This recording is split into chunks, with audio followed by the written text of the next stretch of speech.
Hello, this is Election Brief with me, Kenneth Jesse. Over the next half hour, we bring you stories from across the political divide.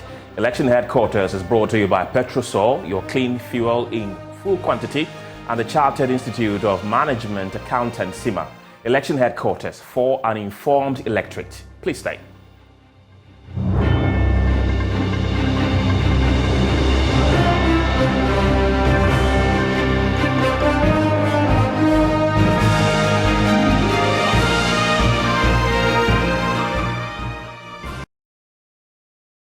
Hello again. All political parties are expected to meet the Electoral Commission on Thursday at the Inter-Party Advisory Committee IPAC as the countdown to the highly anticipated 2024 general election has begun. The meeting is expected to provide modalities and address the concerns surrounding the conduct of the election. But what are the expectations of the political parties in the wake of claims that the EC has left them out of decision-making? Well, let's have a conversation, and joining us on Election Brief for this conversation are Mustafa Gbande of the NDC. We also have Haruna Mohammed of the MPP. Kofi Osei of the CPP will also be joining us, and Yao Boabin Asamoah of the Movement for Change will be joining us as well. Thank you very much for joining me, gentlemen. Let me begin with the National Democratic Congress, NDC. Mustafa Gbande, welcome to the program. Is the NDC honoring this invitation? Thank you very much. Good afternoon to my colleagues on the other line. The NDC have always noted, for the good of public service to country, right, it has decided that it would honor IPAC invitations as far as elections are concerned, and as far as the NDC will participate in the 2024 general election. We will honor every single meeting of the Electoral Commission that is properly called for the purposes of the business of election. I want to find out from you, do you still have any outstanding issue with the Electoral Commission? We have always had outstanding issues with the Electoral Commission to the effect that we have 10 months to elections today, and there is no calendar guide the activities of the Electoral Commission. And the Commission is transacting its business outside the door and coming through the window. I think that even for you, the journalists, it is important that at this stage, you should be aware of what the Electoral Commission's calendar of activities are. For us political parties, we are on the field and working 24/7. It's important that we know a straight-away, clear guideline of the Electoral Commission. It will go into our planning, to go into us knowing how to conduct the business of our political parties. And for me, I believe that this is an important aspect of the Electoral Commission's, responsibility towards political parties, which it hasn't done in the last few days or few months. We've been calling for it, only to hear this morning that Electoral Commission is coming through the back door after issuing an invitation to political parties to come for a meeting. We presume that that forum will be a forum to discuss the business calendar of the Electoral Commission so that political parties will have the opportunity to make inputs into the calendar of the Electoral Commission. For example, if the Electoral Commission intends to do a limited registration exercise during a period where there will be rains, the political parties know the terrains. We have been on the ground. It's important that we have the opportunity to make inputs into the calendar so that together we can agree on a feasible time period that is good for registration to occur without interruptions. If you put a calendar at a time where there's heavy rain, heavy wind, indirectly, people will not be able to turn up for registration. Okay. That is what it means. And for registration and political parties, it's a serious business. And so it's important that the Electoral Commission understands that now that all political parties have agreed to be at IPAC, it should give fidelity to its credibility and responsibility towards us so that we can have a free and fair election. Okay. We are willing to support the Electoral Commission to do its work, but we are looking forward for a more enhanced administrative practice, the Electoral Commission giving strong fidelity to its constitutional mandate, right, rather than always trying to come through the windows and testing waters. It is needless. We are going into a critical election, and they should sit up and get serious. Right, Mustafa, I'll come back to you, but let me bring in your colleague from the New Patriotic Party, the party's Deputy General Secretary, Haruna Mohammed. Haruna, welcome to the program once again. We're in the last month of the first quarter of the year. Is this the first meeting you are having with the EC at IPAC? Kindly unmute your microphone so we can hear you. Okay. Thank you very much. First of all, we'll say good afternoon to my colleagues on the other side of the conversation. And I believe that the Electoral Commission has overly delayed the calendar for the elections for the 2024 elections. And we in the New Patriotic Party in the last IPAC meeting had called for this particular calendar to be made available to inform our activities in terms of how we tailor them to be able to get voters either to register, to exhibit, or to even do campaign. Right. So for us to see this today and a meeting that is scheduled for political parties to meet at IPAC, I think that is a welcoming news. But I am very surprised that my colleague has now become a weather forecaster for you to be able to determine when there is heavy rain and when there is heavy winds. Our duties as political parties is not to dictate to the Electoral Commission, but it's for us to agree to disagree. But Haruna, that is a genuine concern, isn't it? Yeah, but I'm saying that it's not for us to dictate and then to say, how do you know that this particular period there will not be wind, there will not be rain? If you say that it's going to be in a rainy season, that is valid. But for you to go and then create a mountain of issues that would not necessarily be verifiable by you yourself, I think let us separate emotions from discussions. It is not all the time that we have to fight with the Electoral Commission. It is almost for all of us to engage the Electoral Commission to reach consensus. Right. So this is how we should go. And for us to have a meeting to discuss this at the IPAC meeting, I think that it is very welcoming for all political parties to follow suit. But I think that the calendar is overly delayed, and that has also affected many of the activities that political parties would have wished to put through. But this is matters that we have to discuss at IPAC. And what are the major concerns of the MPP ahead of the election you want addressed? For us, I have mentioned it, that there is a delay in this particular matter. We want to see the tentative timelines, the activities that is going to be tailored in order to be able to get voters to be registered on within the timeline, and the education that is going to be carried out.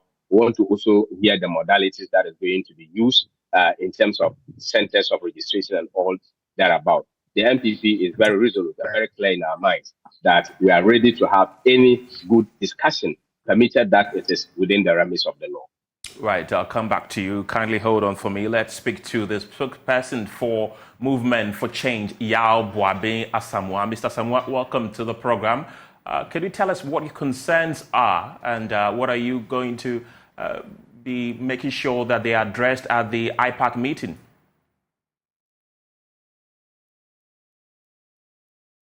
Kindly unmute your microphone so we can hear you.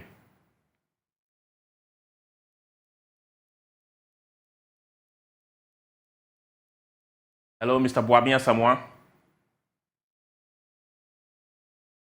Right, we're having difficulties trying to connect with the Movement for Change spokesperson, Yao Boabin Asamoah. I understand we have him back on the line. Can you hear me now? Welcome to the program once again. Yes, I can hear you. Can you hear me now? Right.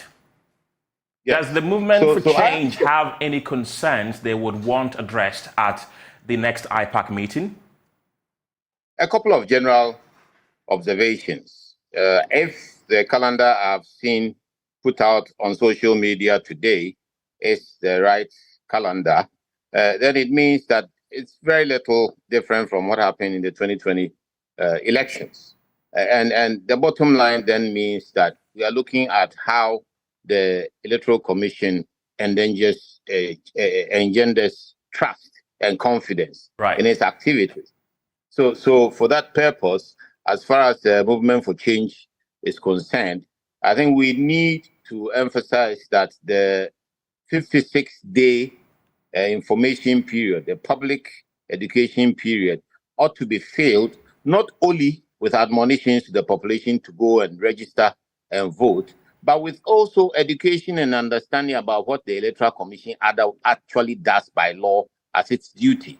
And in that sense, it's important that people are educated about how people qualify, how candidates qualify, aspirants qualify during nominations, and the criteria for disqualifying or otherwise. Because there's a lot of propaganda on the ground now going on about the probability that Mr. Alan Chemating, the founder and leader of the Movement for Change, who is going to be running as an independent candidate, will be disqualified because he's an independent candidate.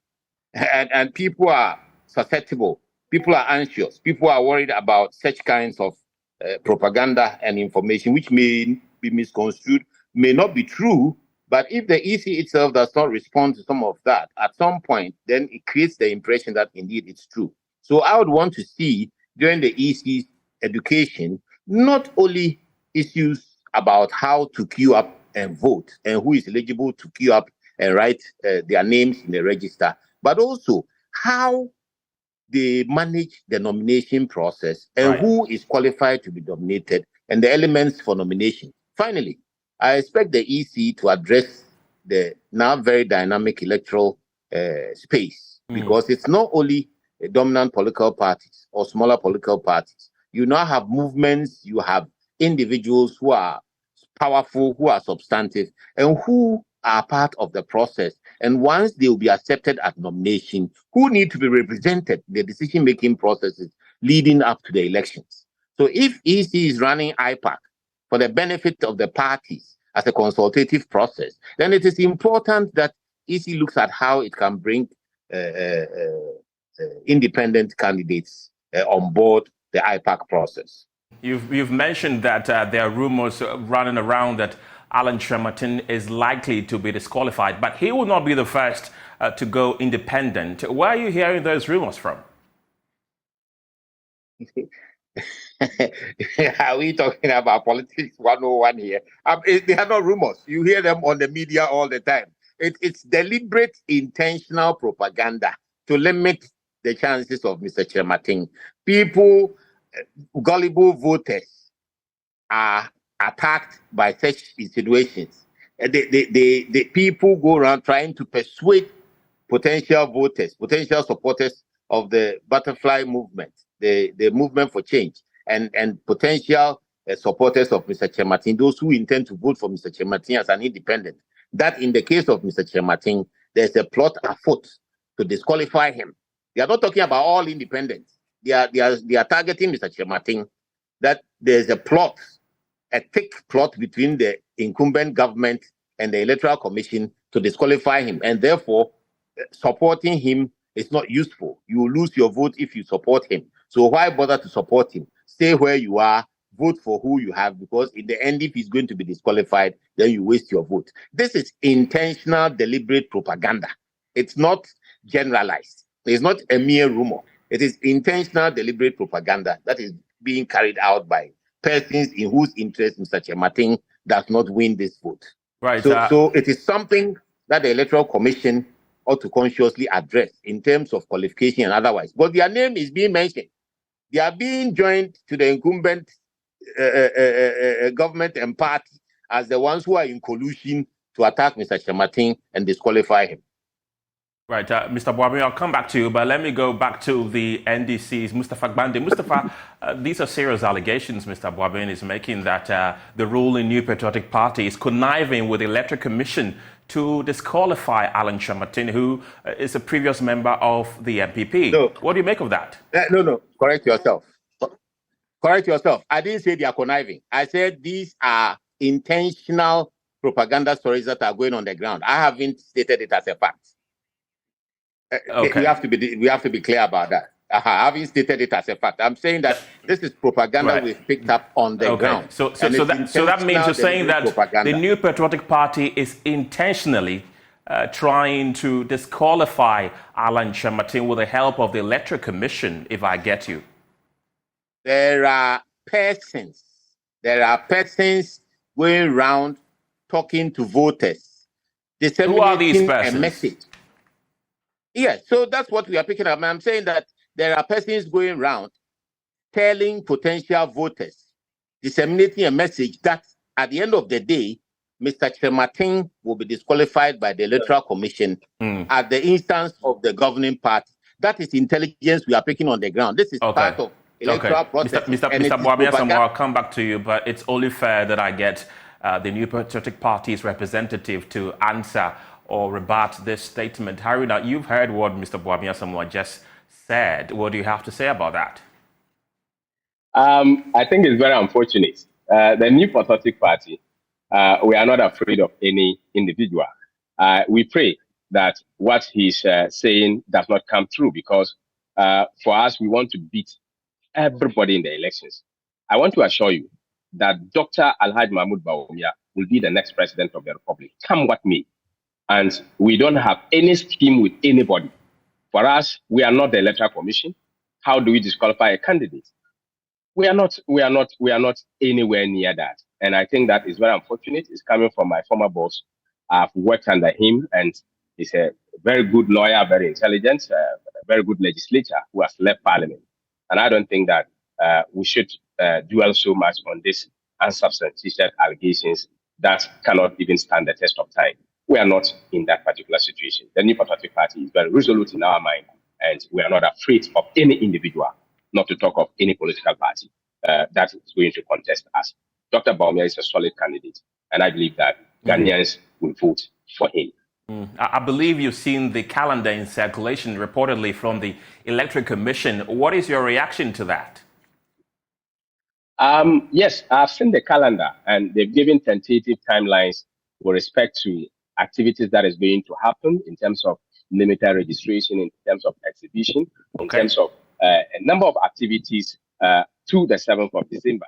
The MPP will look at this particular calendar and then make inputs as and when is demanded. I know that this particular calendar will be discussed at IPAC, and that is where all of us will make our input. And the New Patriotic Party will not shield our idea in terms of providing guidance in terms of these particular levels. You know, the MPP has always been the most political party that has made suggestions to reforms in our political system in terms of election processes. And I believe that we will not miss words when it comes to that. This will guide us so that in going forward, what we have to do as a political party to be able to shift the democracy, we will do so. Let me go back to the NDC's Mustafa Gbande. Mustafa, I believe you're still with me. What will be your major demand at the next IPAC meeting? Before we get to that critical question, it's important that I lay bare that in the practice of voting, the issue of registration is not limited to Accra and the cities. Okay. Now, the hinterlands where the Electoral Commissioner and its officers must assess in order to register Ghanaians. And so if you put a calendar at a time there is wind, it means that people cannot travel on the rivers to go and register people. If you put a calendar at a time that the streams will flood, it means that your officers cannot even cross to go and register Ghanaians. What it means is that those Ghanaians will cease to have the opportunity to register. If my brother and his party are Accra politicians, we are grassroots people and we understand the dynamics. Now, on the issue of having to disqualify a candidate or the otherwise, it's important to remark that these two political parties or these two independent candidates and MPP, in the last 1 year, the spokesperson was a deputy communication director of this political party, MPP.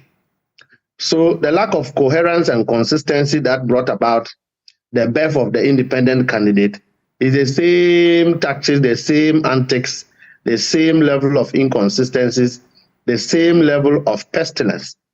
We in the NDC have a nation to build. Our focus is that even for my colleague to say that he has received a calendar Right. It's a shallow, assessment of the issues legally. How is it shallow? You cannot, as a political party, be taking communication from the Electoral Commission in media publications. The Electoral Commission would have to write a letter on its logo, signed, so that it can take full responsibility of such publications. Right. You go and take editings from a political, a graphic paper, and then you come and say that you have received it, and it means that they were given a calendar way ahead of time, when we in the NDC doesn't have.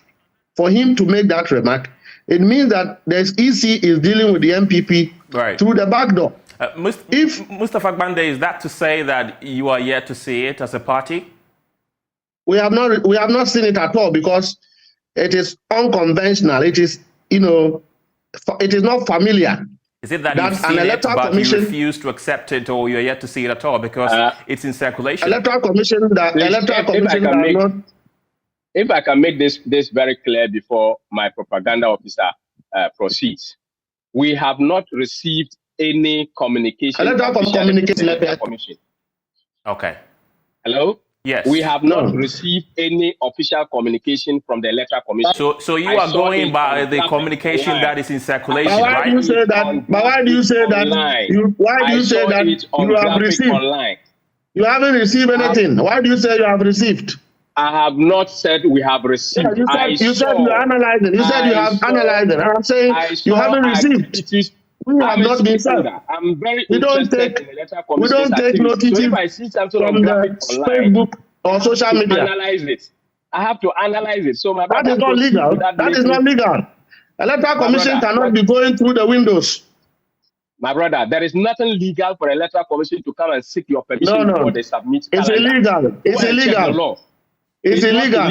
My brother, MPP is in bed with the Electoral Commission. It means your party have been given copies of the timelines. It means that EC is in bed with your party, and you have received the calendar way ahead of time, and we have not. That is the only reason why you say what you are saying. The bed will break. The elephant is too big to be on a bed. The bed will break. So we are not in bed with anybody. You are in bed. That's what you just indicated here. You just said that you have received. Where did you receive? Do you receive communications from Electoral Commission on social media? On social media, a political party like the MPP. If you check, if you are not interested in a political party like the MPP receiving notices of the Electoral Commission on their social media, please. Okay, gentlemen, let me bring in Mr. Boabia Samoa. Mr. Boabia Samoa, I mean, they're going back and forth as to whether they've seen the calendar or they haven't. I believe you've also seen the calendar in circulation. What do you make of it? Are you satisfied with it? Like this. Yes. We can't continue like this. Samoa, can you hear me?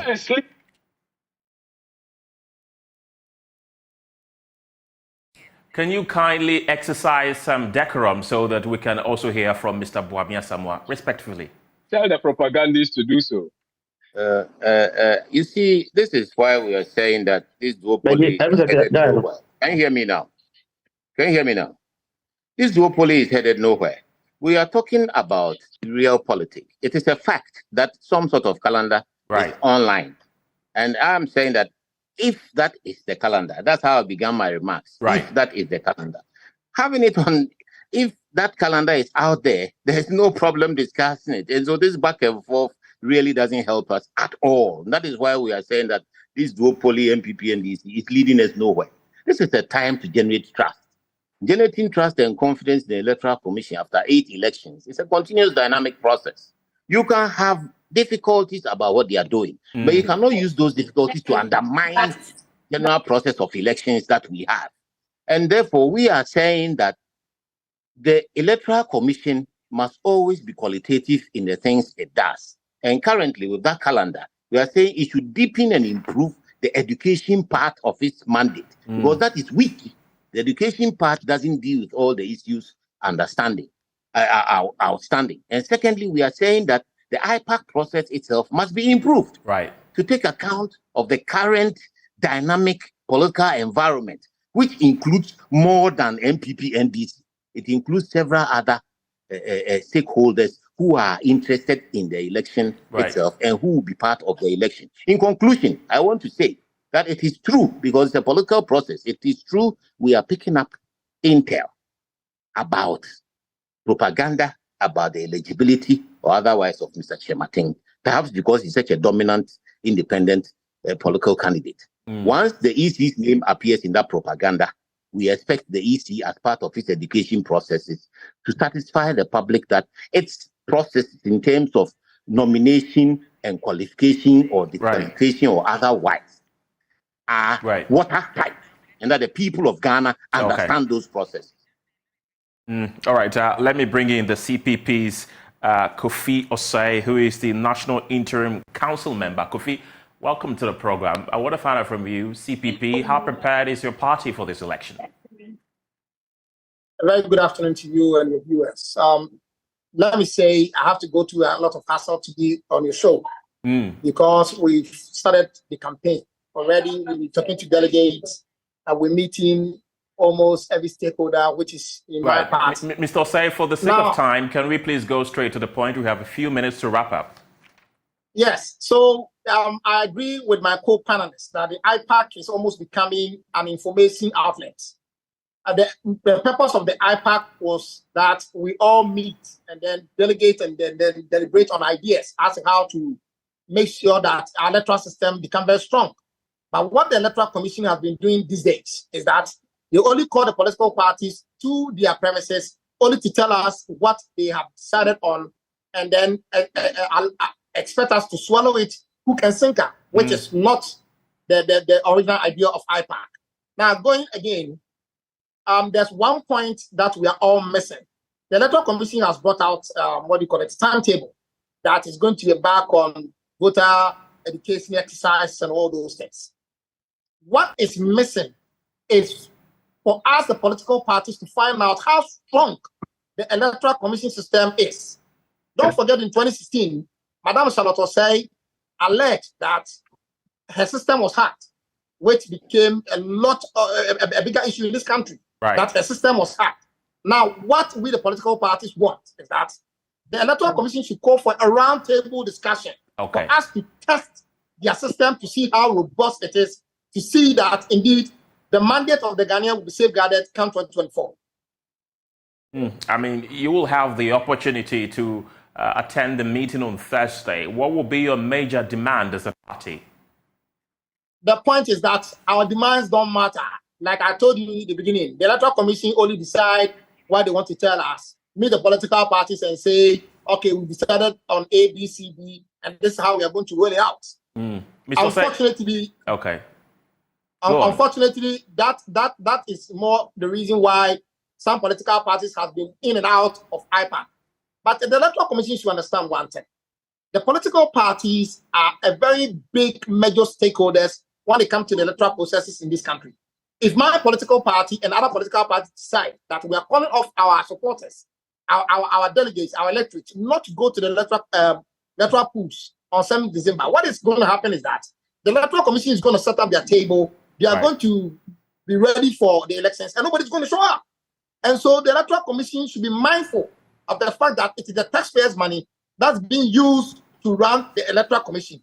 Again, it is we, the people of Ghana, who have mandated them to collate our opinion and decide where we want to channel the decision-making of the country to. So the Electoral Commission should be mindful of that.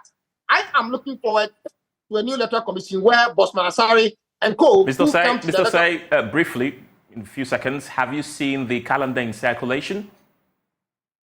Yeah, I have seen the timetable they've proposed. All right. I want to thank you very much for your time this afternoon. Unfortunately, we've run out of time, but this is where we draw the curtain on Election Brief. My name is Kenneth Jesse. Thanks for watching. Bye for now.